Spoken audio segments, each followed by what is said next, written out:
part 2 of my brother proposed to my fiancé, his ex, and I'm mad. If you haven't watched the first part of his story yet, click the link in the description. Now, second update 2 months after the first update. It's been a while since I've posted, but a few things have happened since my last talk with Mark. So, I've been low contact with Mark since our last conversation. I haven't called him and he hasn't called me. And our only interactions have been in family settings. As it stands, my mom is now upset that Mark is still uninvited for my wedding. It started with a comment made during my younger sister Sophie, 22 female's birthday. Her boyfriend of I think 4 years proposed to her at the end of the night, and we sat around talking about what she envisioned for her dream wedding. She talked a bit about wanting a destination wedding and her ideas for the cake and dress. Then she said something along the lines of, "Teddy, I know Mark's banned from your wedding, but you won't care if he comes to mine, right?" I laughed it off and told her I can't get mad about her guest list, even if I wanted to. My mom gave me this weird look and asked if Mark was still not invited to my wedding. I told her yes, and she got irritated. She told me she thought I was joking and said I was being unreasonable to go through with banning him from the wedding since his family. She accused me of holding a grudge just to be petty. I reminded her that he and I agreed on him not coming. I then told her that this wasn't a time to talk about my wedding since the day was about Sophie. And if Mark or her want to talk about my wedding, they can call me another time. Sophie laid into my mom a bit about trying to make her special day about Mark, and my mom dropped the issue. For those of you who might be wondering, Mark wasn't at Sophie's party because he apparently had to work and couldn't make it. A few days later, my mom stopped by my house and said she wanted to discuss my wedding. She asked me why I was so adamant about Mark not coming to my wedding. She said that I shouldn't be so insecure about Mark and Jen's previous relationship, and that uninviting him was a step too far. I told her again that Mark and I mutually agreed on him not coming to the wedding, and he can come to me about it himself if he has a problem with it. We got into an argument and she said that if I wasn't going to reinvite Mark, then she would not be coming either because I'm ostracizing her son. I shrugged and told her that if that's what she wants, then she can toss her invite to the trash, because I won't beg her to be there. She asked me if I would really be okay with her not attending, and I told her it wouldn't be the first time she missed an event of mine because of Mark. She said I was being an a-hole for throwing her past mistakes in her face, and she stormed out. I then started getting messages and phone calls from her and a few family members about the whole situation, saying I was in the wrong and urging me to invite Mark just to keep the peace. Jen's also been getting messages from my mom asking her to talk to me and get me to change my mind, but to my knowledge, she hasn't been responding. So far, most of my mom's side of the family are standing in solidarity with her and not attending, while my dad and his side of the family, which is only my aunt and uncle and their 2 kids, agree with me and are still coming. My sisters are also still coming to the wedding, and of course Jen's family too. Also, I talked to Mark about it and asked him if he had a problem with not having an invite. He said he uninvited himself in the first place, and he doesn't get why they're making a big deal because he still doesn't want to go. He told me to leave him out of the fighting because he's not involved, and he says he'd tell her the same. As of now, I'm back to being low contact with my mom, but my dad and I are still on decent terms. I'm still deciding on whether I'll reinvite my mom and her family, should they change their mind about a boycott, but the chances are low, and I told my dad this too, which he understands. For now, Jen and I started looking into downsizing the venue since the guest list is significantly smaller. Now for the comments before reading more updates. Well, now we know where Mark gets his crazy from. Yikes. About update 4 will be that Mama shows up in a white dress and makes an announcement of how Jen has torn her family apart. Update 5 will be how at her sister's wedding, she will talk loudly to anyone who will listen how horrible you both are. She needs therapy. Stat. We know where Mark gets his crazy from. First thought I had while reading this. Though I have to say that Mark's "I want to stay out of it and will tell mom to keep me out of it as well" stance is surprisingly mature here. If it's actually true and he isn't fanning the flames behind the scenes, that is. Mark is the golden child, duly noted. It's also so sad Mark won't at least tell his mommy that being uninvited to your wedding was his idea, and you just agreed with him after he requested it. I guess that's too much to ask. I've read your previous posts. I'm so sorry the both of you are having to deal with this. This is supposed to be a happy time for you both, and a 1-month relationship many years prior does not bar you from having a long-term relationship with your brother's ex. One, you didn't even know about it until after you both became serious. Brother Dearest is still very immature and needs to get over himself. Maybe get some therapy. Your mother sounds like a narcissist and needs to cut the cord to Mark. Stop protecting him and recognize that she has more kids to mother than Mark. Now for the third update. My mom is uninvited from the wedding indefinitely. About 2 weeks after she decided to not come to the wedding, she came to stop by and said she wanted to clear the air and talk about everything. We agreed and invited her in to join us for dinner. Jen made her a plate of food, and I asked her if she was still planning on not coming to the wedding. She said that while she wants to, she can't get over me not inviting Mark because of a simple mistake. I reminded her that a simple mistake was proposing to my fiancé with me sitting less than 3 feet away from him, and she said it was just a joke. Jen asked her why she wanted to talk if she was maintaining the same stance on Mark coming to the wedding. She said she wanted to talk to Jen, and she was hoping Jen would hear her out and talk me into inviting Mark again. She apparently assumed I was at work and should be able to catch her alone. Jen politely told her that she understood her thought process, but she wouldn't have had that conversation anyway without me present, since this is about my brother. My mom made a comment somewhere in the lines of Jen being spineless and unable to have a conversation without me thinking for her, which started a pretty heated back and forth between the three of us, before Jen told her to get out. She got up and started walking towards the door, and my mom followed her, still screaming at her. By this point, she's yelling about her tearing our family apart. While Jen was unlocking the front door, my mom grabbed her hair and pulled her to the ground, still screaming. She hit her and tried to claw her face, and I dragged her off of her and threw her outside. She banged on the door for a few minutes while I made sure Jen was okay, before she left and called both of us repeatedly. When I was sure Jen was okay, I texted my mom and told her not to bother reaching out again, because we'll never speak to her again. I called my dad and sisters and told them what happened too. My dad was surprised and tried to make excuses, saying she'd been stressed about this whole situation for a while. My sisters say they knew she'd snap eventually, since she's always been a crazy witch, and they said they'd come make sure Jen is okay. I asked Jen if she wanted to press charges, but she declined and said she only wanted to cut contact with her for good. I said that part was obvious, but she should still talk to the police since she was physically assaulted. But she doesn't want my mom to get arrested. My sisters and Jen's mom came by to comfort her, thankfully, so she's doing okay. My mom is blocked and everything, until Jen says otherwise. I genuinely don't know what to do now. Jen doesn't want to go to the police because she'd feel guilty having her arrested over this. But my sisters and I want to convince her too, and I'd at least want documentation in case something happens in the future. Edit. Some people were asking questions about my mom and my decision not to be open with Jen about my relationship with my parents. I figure I could give some background on why we're so strained. Like some of you said, Mark was the golden child. Mark was my mom's baby boy, and she didn't do much to try and hide it. They didn't spend much time with my sisters and I like normal parents did with their kids, unless they had to, but they'd spend time with Mark as often as possible, like taking him out shopping while we stayed with a sitter or bringing him home his favorite food and toys from the store where they'd shop alone. He usually got better things compared to the rest of us, like new expensive clothes while ours were thrifted, or new toys just for him compared to old toys we had to share with each other. If my sisters and I got gifts, they were for us to share, but my mom made it pretty clear that Mark's things were only for him and we shouldn't touch it. When Mark would screw up, I'd get punished for not being a good role model and showing him the proper way to behave. For example, Mark went through a phase of breaking his toys, and I got a beating because obviously he learned that behavior from me. When he was 8, Mark got in trouble at school for trying to push a kid down the stairs.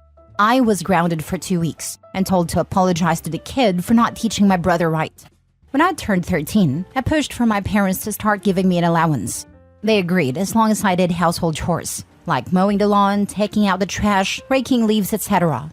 It was usually around $25 a week to help me start saving. Mark saw that I was getting money, and he begged my parents for an allowance too. Instead of making him work, $10 of my allowance money was given to him each week, because we were doing such a good job with our chores that he never touched. Whenever I ask him to help, he'd tell me it's not his job to do chores, so why should he bother? It was around this time that I started really distancing myself from my brother. By the time I entered high school, we only talked to each other when we needed small favors, or when we absolutely had to. I got my first job when I turned 17 because I wanted to finally get my own car and make money that they couldn't force me to give to Mark. My oldest sister Maggie helped me start my own bank account and showed me how to properly budget and save my money. I got my first car at 18 after all of my hard work. When Mark got his license, my parents asked me to let him use my car to get around and for some extra practice behind the wheel. Reluctantly, I agreed, and for a while, the arrangement was fine. Mark used my car when I didn't need it and helped maintain it pretty well. When he expressed wanting my parents to buy him his own car, my mom came to me and told me to give him my car because I needed it more. When I refused, she threatened to kick me out. We got in a fight that night, which ended with her giving Mark my car and taking me to transfer ownership of it to him within the following few days. Since I didn't have anywhere else I could go at a time, I just sucked it up and sighed it over. When I graduated high school, both of my parents skipped my graduation because Mark didn't want to sit in a long ceremony just to see me get a piece of paper, and my mom didn't want to leave him alone for the night. So I only had the support of my sisters and my aunt and uncle who wanted to take me out. They ended up having to bring me home at my parents' request because they made me dinner to make it up to me. It was a dinner I couldn't eat because my mom put shrimp and chicken on the same serving dish and I'm allergic to shellfish. The first year out of high school, I worked 2 jobs to buy myself another car. And at the start of the new school year, I moved away for college and cut contact with them. They, mostly my mom, tried to reach out for the first few months via social media, and Sophie. But I never responded and I told Sophie she would be cut off too if she kept trying. When she couldn't get to me through Sophie, she tried going through my older sister Charlotte, and a few times Maggie and Mark until I threatened to file a restraining order for harassment. It was a bluff because I had no idea how to do it, but it managed to scare her off, and the most I got from her was happy holiday texts over the years. Around the time I moved back, Charlotte told me that they had been seeing a family therapist at Charlotte's request, and my parents wanted to apologize for their treatment of us. I was hesitant, but I agreed as long as they would be genuine, and a reconciliation process started when I moved back home. That doesn't even scratch the surface of everything they put me through, and it took a lot for me to even begin to let them back into my life. When I met Jen, I wasn't sure where my relationship with her was going or where my relationship with my parents was going. I didn't want to mention my family at all, mostly because I was ready to cut contact again if I needed to. Jen was understanding of it being a sore subject, and didn't press for more. I hope this helps shed some light on some of the questions I'd been seeing pop up. I would have made any reconciliation pivotal to whether or not they reimburse you for the car your mother stole. 1, I can't imagine favoring one child out of our 3. But 2, it's completely and horrifyingly unbelievable that your parents treated all their other children so awfully and incredibly disproportionately compared to the golden child Mark. And I'm really concerned that your sisters thought this was normal family dynamics to the point that they became flying monkeys for your mother. A, getting reimbursement for the car wasn't a hill I was willing to die on, since the damage was already done. Even now it's hard to believe Mark was the favorite. There wasn't anything really special about him. I don't mean that as an insult either. He was just a regular kid. My parents weren't having fertility issues. He wasn't a miracle, wasn't a meal ticket. They weren't having marital problems and using a baby as Band-Aid. He was just born and they decided to love him more than us. And believe me, they didn't think this was normal. They just have a soft spot for our parents because they are our parents, and they believe they have redeeming qualities. Mate, your parents and Mark are a-holes. You did the right thing by cutting your mother out and going low contact with your brother. Honestly, they're not family. You just share DNA with them. Live your life with the ones that matter and care for you. I do hope Jen presses charges. It sounds like the only way your mom will learn that actions have consequences. Take care and good luck. Thanks, bud. Pressing charges isn't in our future right now. We're just trying to get to the wedding. Now for the last update. I want to thank everyone who's taken the time to give me advice on what to do going forward, and all the kind messages and comments I've gotten over the past few days/weeks. Jen and I have read the comments together and everything is appreciated. To answer the most common question about why I chose to reconnect after everything, the short answer is because I would do anything for my sisters. Charlotte wanted the entire family around for the birth of her first child and to help her while she adjusts. She didn't want part-time aunts and uncles who would only visit her kid during birthdays and holidays. She was never the type to ask for much of anything growing up, so when she asked if I would be willing to try for her, I agreed, because it would make her happy. I also think part of me hoped that maybe they'd changed. I don't regret trying to reconcile either. My parents are still terrible, but I met the love of my life, so I call it a win. A few people wanted to know if there's an update, so here we go. Sorry if it's a mess or confusing. A lot has happened. We filed a report with the police and we were told that even though Jen doesn't want to pursue anything, it's not up to us to decide whether it goes further, but they would keep our preference in mind. We provided some pretty decent evidence of the assault, including pictures of Jen's face and texts with my mom and dad talking about what happened. We were advised to report and record any other incidents with my mom going further, in case anything else happens. Considering where we live, I doubt it'll go anywhere, but at least we have it on record. I got about 100 angry text messages that tell me they at least spoke with her regarding the incident. My mom tried to corner me leaving my job and screamed at me about trying to ruin her life. She kept screaming that I was an awful son for trying to get her arrested over a small misunderstanding, and she didn't understand what she'd done to deserve being punished like this. I told her that if she didn't like being in legal trouble, then she shouldn't have hit Jen. She demanded I tell the police to forget the report, which I refused. I told her exactly what the officer said about it being out of my hands. She had a tantrum in the parking lot and hit me a few times, just on the chest and arm before security intervened and dragged her off the property. I had to talk to my boss about the incident. Luckily, she was understanding of everything going on after I explained what was happening. When I got home, I told Jen what happened. She was upset and asked that we discuss the plan with my family moving forward. It was a long talk, but we took the advice of some Redditors and decided to go completely no contact with my family, aside from my sisters. We agreed that having them in my life is adding unnecessary stress for the both of us, and we aren't even married yet. She told me she wanted to consider moving away and putting some distance between us and my family. She said that she'd try to stay out of my family issues because it's not her place, but she refuses to put up with my mom and her behavior or my dad enabling her abuse. A lot more was said, too much to put in this post, but I agreed with her that they were more trouble than they're worth, and I also don't want to put up with this anymore. I also agreed to go to therapy, and she's helping me find a therapist. I decided to call my dad after our talk and let him know I would be going no contact. He didn't answer the first time I called, so I left a message asking to have a long talk. When he called back, he asked if it was okay for my mom to be a part of the conversation. I told him it was okay, since she needed to hear what I had to say too. The conversation went about as well as you could expect. I told them both that Jen and I are cutting them out of our lives. My dad demanded to know why I would do something like that, after going through all the trouble of repairing our relationship. I told him that this entire thing with Mark has shown me that nothing is actually repaired between us. And as far as they're concerned, the world revolves only around my mom and my little brother. I told him that their continued favoritism of Mark has brought our relationship to a point of no return, and that I wasn't interested in holding on to a failing relationship. I told them that I agreed to reconcile for Charlotte's sake, but I don't appreciate all of the disrespect towards me and Jen, and that I wouldn't put up with it anymore for both of our sakes. To my mom specifically, I told her that I was tired of her using me as a scapegoat for her bad parenting and Mark's attitude. I also told her that I would never forgive her for what she did to Jen and what she did to me and my sisters growing up. She started to say how I should move on like my sisters have, but I cut her off and told her that she should take her forgiveness and move on, because she would never receive it from me, especially after everything she's done this last few weeks. She started crying and asking me how I could treat her like such a villain. I told her she could only be upset with herself because I've done nothing wrong. She cried harder and told me how much she regretted having me and how I've only tried to ruin her life.